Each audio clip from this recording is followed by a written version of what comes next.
저는 지금 하락을 이렇게 설명드리고 싶어요. 원래 펀더멘탈은 낮게 있었습니다.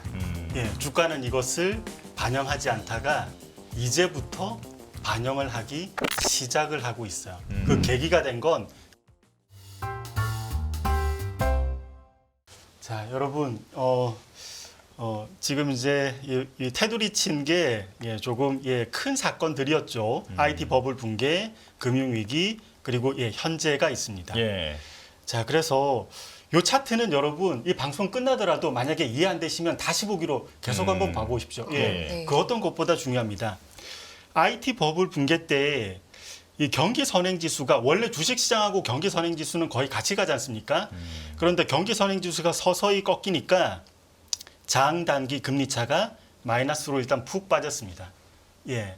이때 주식 시장이 약간 버텼어요. 윗단에서 왔다 갔다 하면서. 자, 그런데 금리를 인하하기 시작하면 자, 그러면 장단기 금리 차는 단기 금리가 인하되는 거니까 이 회색 선은 위쪽으로 올라가요. 네. 이때부터 본격적으로 주식시장은 내려옵니다. 아. 자, 그리고 금융위기 때도 한번 볼게요. 금융위기 때는 2006년 3월부터 경기 선행 지수가 떨어졌었습니다. 이때 시장은 또 반응 안 했어요. 자, 그리고 장단기 금리 차는 마이너스권에 머물러 있었죠. 네. 자, 그러다가 미국 연준에서 금리를 인하하기 시작하면서부터 이 떨어졌던 펀더멘탈에 대해서 점점 더 세게 반영을 하고 있는 겁니다. 지금도 한번 볼게요. 여러분, 경기 선행 지수가 어느덧 팬데믹 때 저점까지 내려와 있습니다. 그러네요.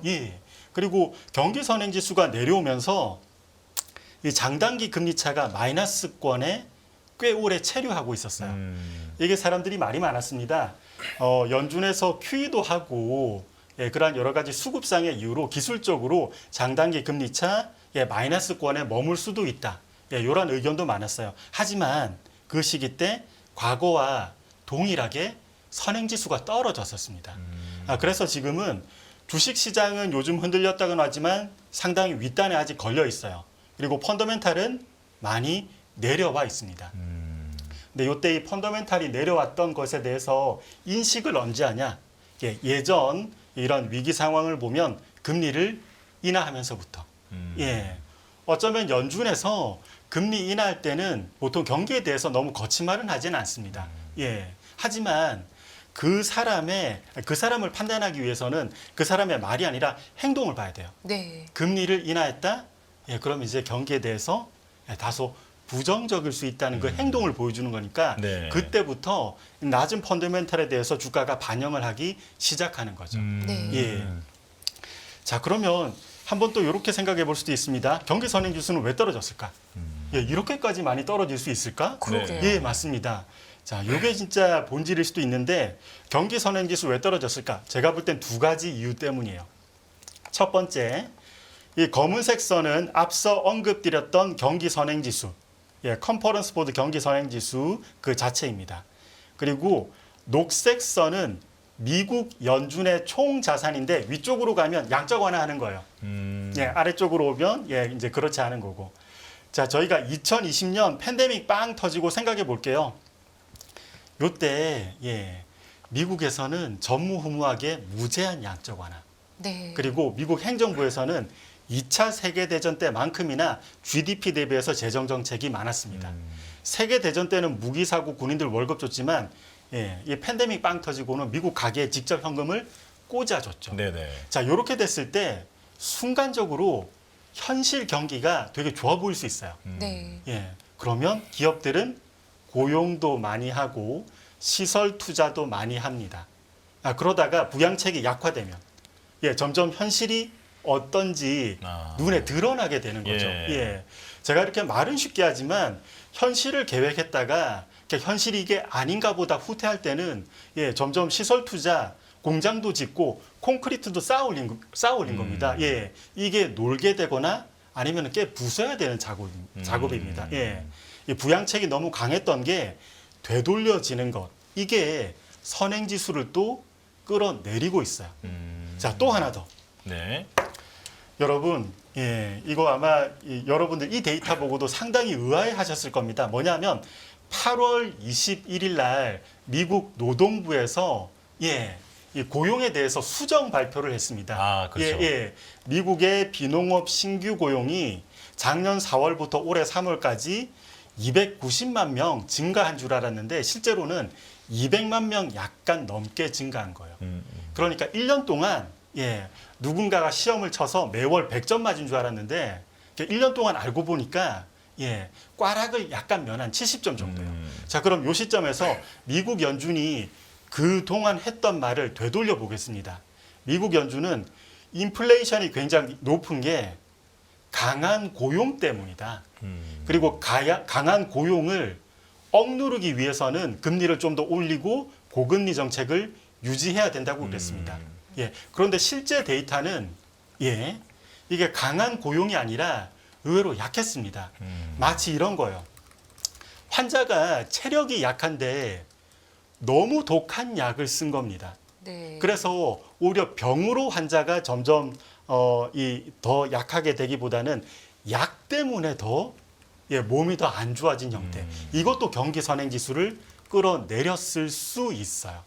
이 두 가지가 버무려지면서 의외로 펀더멘탈은 굉장히 낮은 수준에 있고 이것을 주가가 지금 반영하고 있는 단계입니다. 그리고 선행지수가 떨어졌다는 건 이후에 동행지수, 후행지수 이렇게 떨어질 건데 보통 경제지표가 월말 월초에 밀집돼 있지 않습니까? 요즘 월말 월초에 주가 변동성이 굉장히 큽니다. 향후에 상당 기간 이러한 현상이 계속 누적이 될 수 있다. 저는 이렇게 봅니다. 네. 자, 그러면 저희가 이걸 한번 생각해 볼게요. 네. 엔비디아 실적도 괜찮은데 네. 왜 이렇게 많이 떨어지지? 이걸 생각해 봐야 됩니다. 그러면 여기에서 엔비디아의 선배격인 시스코 시스템즈 사례를 먼저 언급드려 볼게요. 네. 닷컴 버블 맞습니다. 네, 대장이었죠. 맞습니다. 네. 이때가 이제 최고의 주도주였죠. 시스코 시스템즈. 네. 성장주를 판단하기 위해서는 성장률을 보는 게 좋습니다. 뭐 당연한 얘기. 네. 그런데 성장률은 이론적으로는 EPS 그로스를 보는 게 좋지만 재무제표는 위에서 아래로 내려올수록 오염이 심해요. 그래서 매출액 증가율을 보는 게 오히려 깔끔합니다. 그래서 저도 매출액 증가율을 봅니다. 자, 그 당시 시스코 시스템즈 매출액 증가율 QOQ로 70% 정도 나온다? 굉장한 겁니다. 전 분기 대비 70% 성장이라는 거죠. 네. 전년 동분기. 전년 YOY입니다. 네. 전년 동분기. 네. 자, 요 정도 나오면 대단한 거죠. 네. 70% 나왔다가 한 65%, 60%? 이 정도도 대단한 거예요. 그렇죠. 절대 금액은 늘어나는 게 보여집니다. 네. 자, 그런데 성장주는 성장률에 반응하는 거니까 매출액 증가율이 줄어들 때 그 관련 주가도 내려와요. 내려옵니다. 감익이 시작되면 주가 하락은 이미 끝났습니다. 그럼 요걸 토대로 엔비디아 한번 볼게요. 엔비디아 실적이 빼어납니다. 하지만 매출액 증가율을 보면 전년 동분기 YOY로 보면 요게 수치는 물론 굉장해요. 최고점 260%.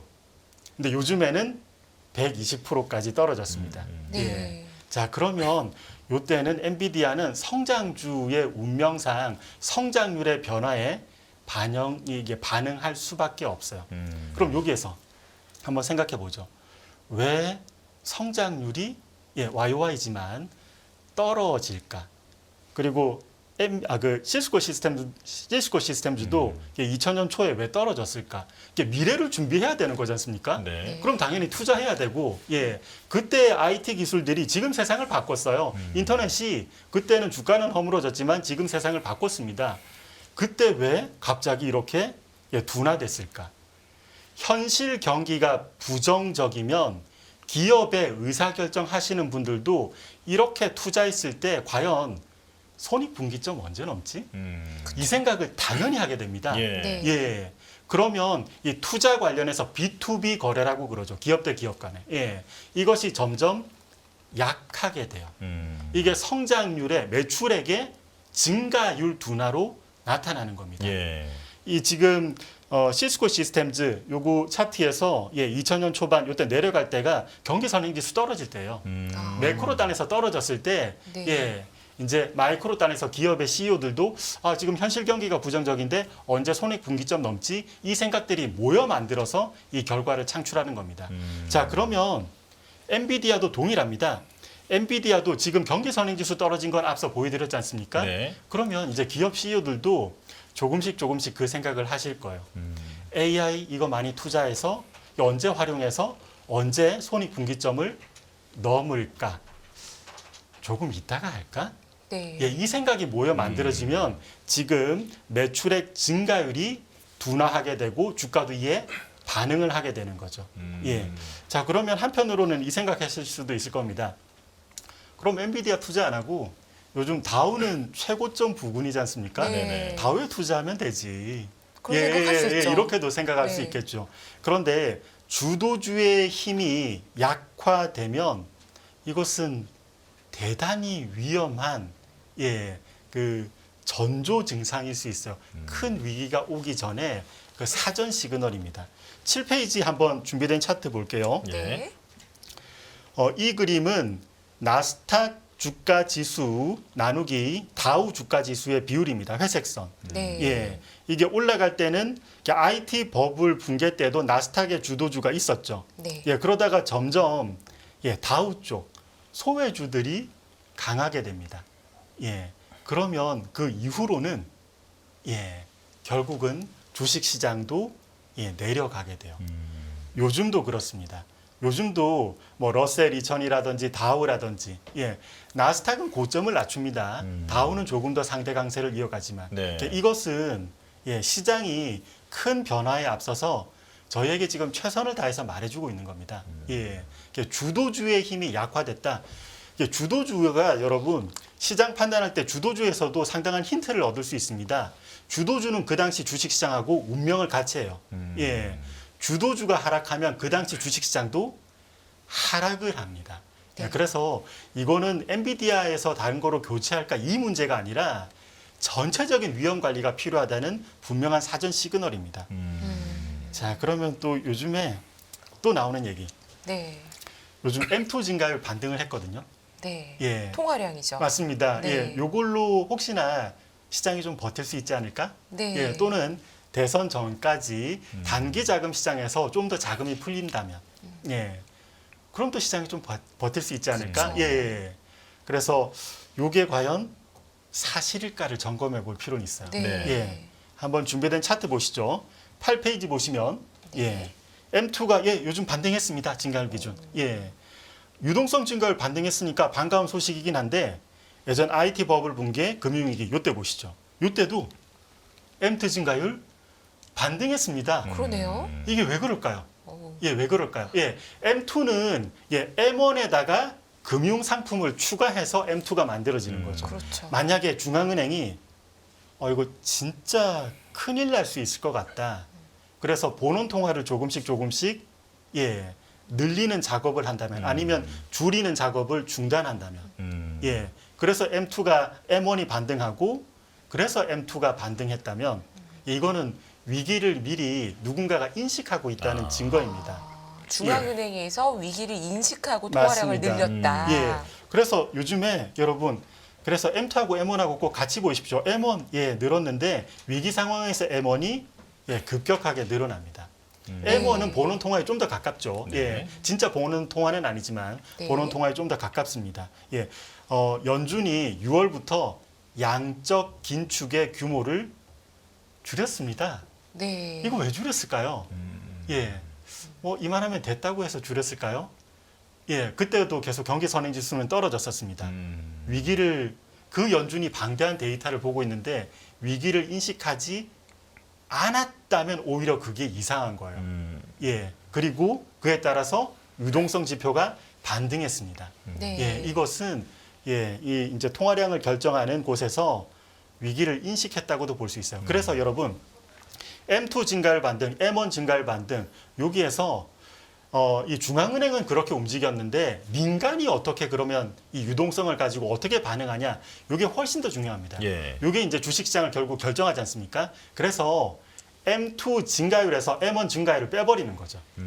이렇게 하면 저희가 지금 이 민간에서 유동성을 어떻게 움직이는지를 이제 판단할 수 있어요. 네.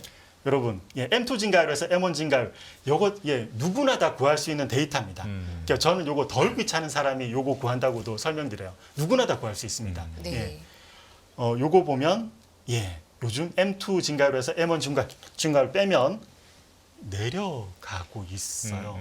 그리고 주요한 하락에서도 이게 내려갔었습니다. M2는 증가했지만 진정으로 주식시장을 움직이는 그 자금들은 좀 힘이 약화되고 있다는 거. 요것도 살펴볼 필요는 있습니다. 그리고 요즘에 이런 얘기 있죠. 많이 나오는 얘기입니다. 지금이 1990년 초반인가, 네. 2000년 초반인가. 이 두 개가 뭐가 다르냐면 차트 보시죠. 90년대 초반에도 제가 이 회색 선은 실업률을 역축으로 그린 겁니다. 거꾸로 그린 거죠. 네. 그래서 실업률이 그림상으로 아래쪽으로 내려오면 실업률 올라가서 고용 안 좋은 겁니다. 네. 네. 고용시장 모멘텀 약화, 고용이 아주 안 좋아지는 거. 근데 90년대 초반에는 이렇게 고용을 위시해서 경기가 안 좋았는데 연착륙이 잘 돼서 주가도 큰 위기 없이 또 올라갔습니다. 그 네. 중간중간 변동성은 있을지라도. 근데 2000년대에 보면은 이때도 제가 시스코 시스템즈도 뭐 곁들여서 말씀드렸지만 결국은 경기가 안 좋아질 때, 현실 경기가 안 좋아질 때 주가도 내려왔었습니다. 지금이 90년대 초반일 수도 있다. 이런 언급이 또 있습니다. 타당할 수도 있겠죠. 타당할 수도 있겠죠. 자, 그런데 이때 저는 두 가지 요인을 말씀드리고 싶어요. 인구 구조적 요인, 그리고 금리 정책 요인. 이것도 차트 한번 같이 보시죠. 네. 여러분, 90년대 초반에 미국의 인구 구조적으로 굉장히 큰 변화가 여기가 이제 미국에서 25세에서 54세까지가 핵심 노동 인구라고 그러죠. 경제학에서는.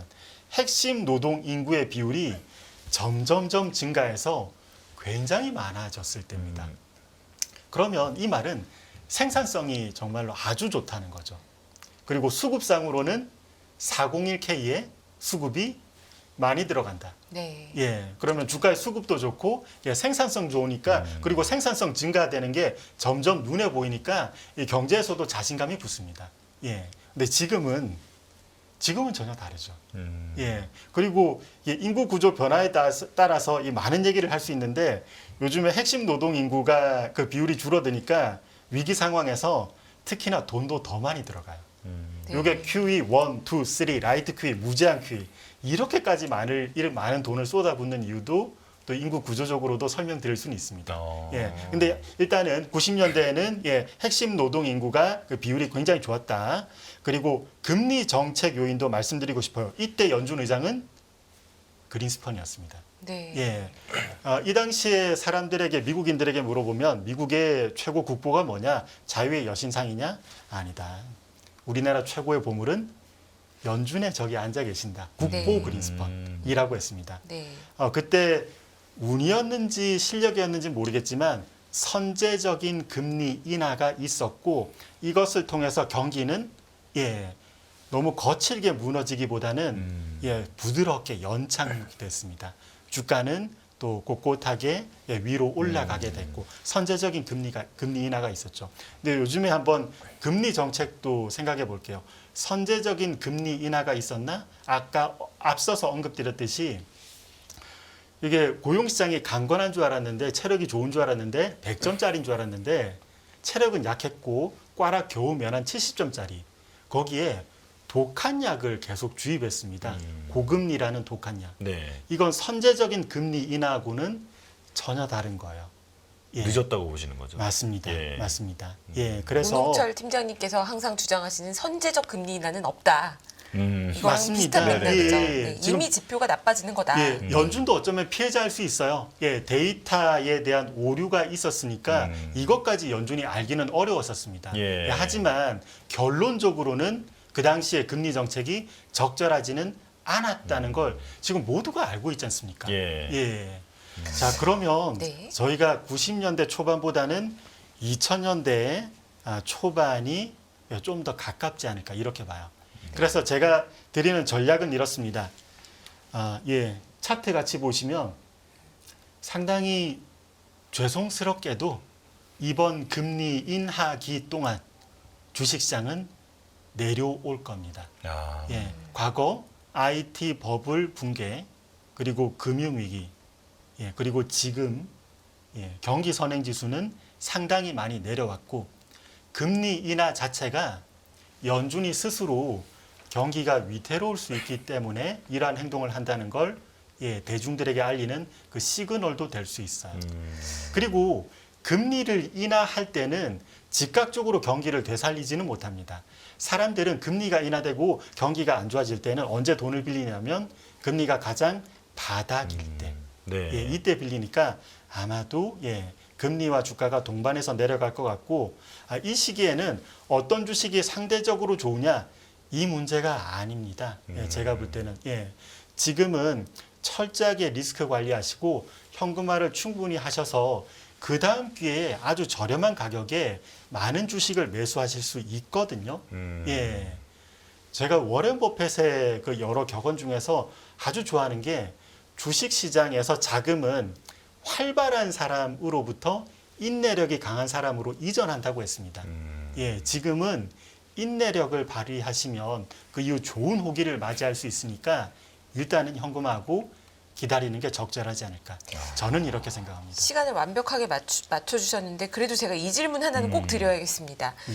지금 엔비디아 너마저라는 대화명을 쓰신 분께서 손실인데 지금이라도 빼야 되나라는 질문을 하셨어요. 이게 왜 여쭤보냐면 이미 주식시장 많이 빠졌고 금값은 사상 최고치지 않습니까? 지금이라도 주식을 손실이더라도 팔고 금이라도 사야 되고 현금이라도 들고 있어야 합니까? 어떻게 보십니까? 손실 나신 분들 어떻게 해야 되는 거죠? 저는 파는 게 맞다고 봅니다. 네. 물론 주식시장은 하락을 할 때도 헤드앤숄더 또는 더블탑 그러니까 급락과 급등이 몇 번 반복하다가 떨어질 수는 있어요. 여기에서 좀 더 트레이딩 스킬이 뛰어나신 분들은 반등 국면에서 파실 수도 있겠죠. 근데 너무 정확하게 맞추려고 하다가 크게 틀리는 것보다는 대강이라도 맞추는 게 좋습니다. 만약에 뭐 다시 한번 저는 다시 한번 또 반등했다 반락했다가 이게 몇 번 더 있다가 떨어지는 확률도 있다고 보는 사람입니다. 그러면 단계적으로 줄여 가신다거나 아니면 지금 줄여 가신다거나 이렇게 해서 현금화 하시는 게 적절하지 않을까? 저는 이렇게 봅니다. 자, 원래는 이제 저희가 질문을 좀 활발하게 드리면서 그렇게 진행을 했었는데 오늘은 파트장님이 준비해 오신 자료를 듣는 게 더 중요하다고 생각이 들어서 저희가 질문을 최소화했습니다. 자, 일단 여기서 말씀은 이제 마무리하겠습니다. 강현기 DB금융투자 주식 전략 파트장과 함께했습니다. 고맙습니다. 감사합니다. 고맙습니다.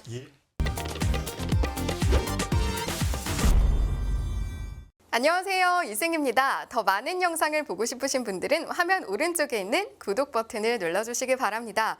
그리고 영상을 보시면서 좋아요는 필수인 거 아시죠? 항상 인포맥스 라이브를 사랑해 주셔서 감사합니다.